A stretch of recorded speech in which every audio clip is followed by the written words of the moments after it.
London Heathrow Airport is one of the world's largest hubs for international air travel.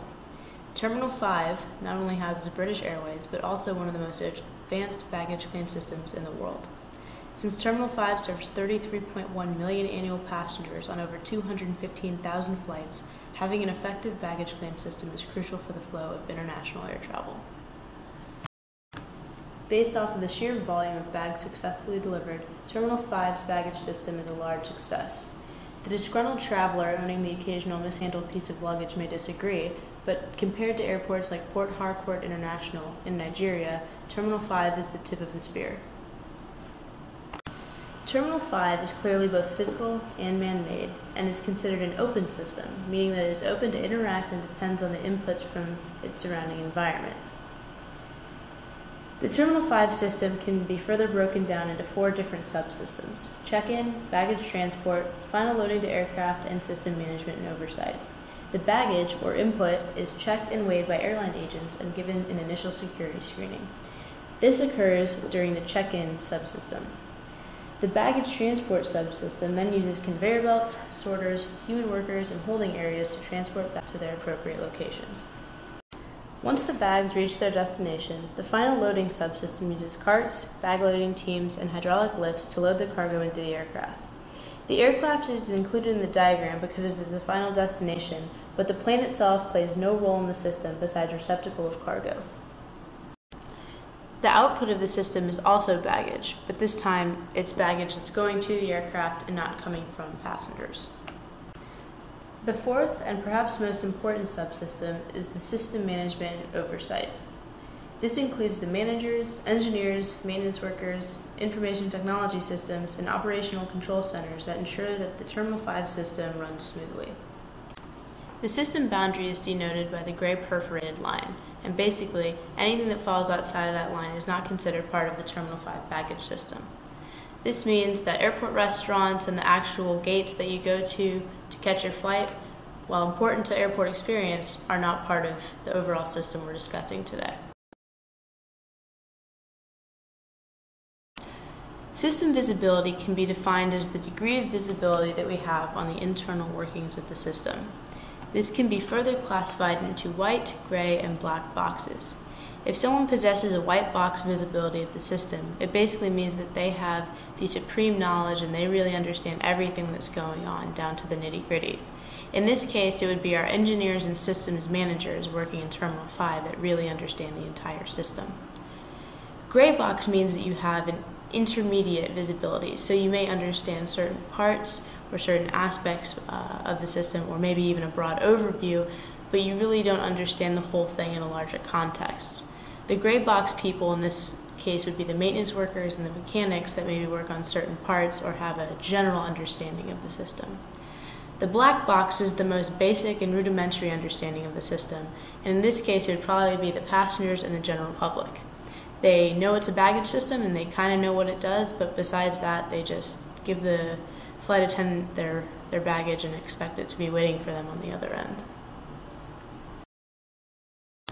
In terms of spatial arrangement for the Terminal 5 baggage system, the larger meta system that it falls under is London Heathrow Airport as a whole.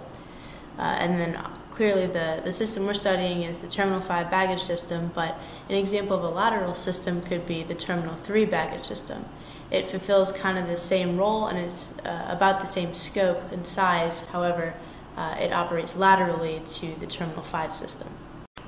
As we said before, 2 examples of subsystems for the Terminal 5 system would be the baggage transport and the operation control center. Then each of the subsystems can be further broken down into their elements. So elements of the baggage transport system would be things like the conveyor belt and the sorters, and then the operational control center can be further broken down into like the quality monitoring devices and the computers that make up the internal infrastructure. The systemogram for the Terminal 5 baggage system further illustrates just how interconnected and interrelated all of the components of the system are.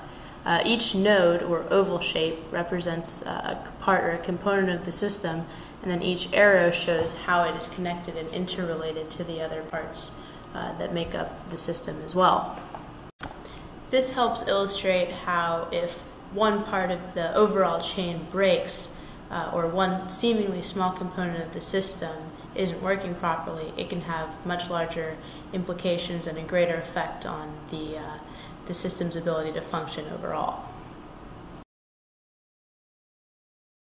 The system's life cycle for the Terminal 5 baggage system can be further broken down into 6 individual stages. Now, normally there are 7 stages in a system's life cycle. However, the 7th stage, which is retirement, doesn't really apply in this case because the Terminal 5 baggage system is still being used today. Stage 1 of the life cycle, which is establishing the need for this system, really started back in 2001 when a public inquiry approved the development of a 5th terminal for British Airways at London Heathrow. Now, the development of an additional terminal subsequently leads to the need for the development of a baggage claim system for that terminal, especially one that's going to be housing as large of an airline as British Airways.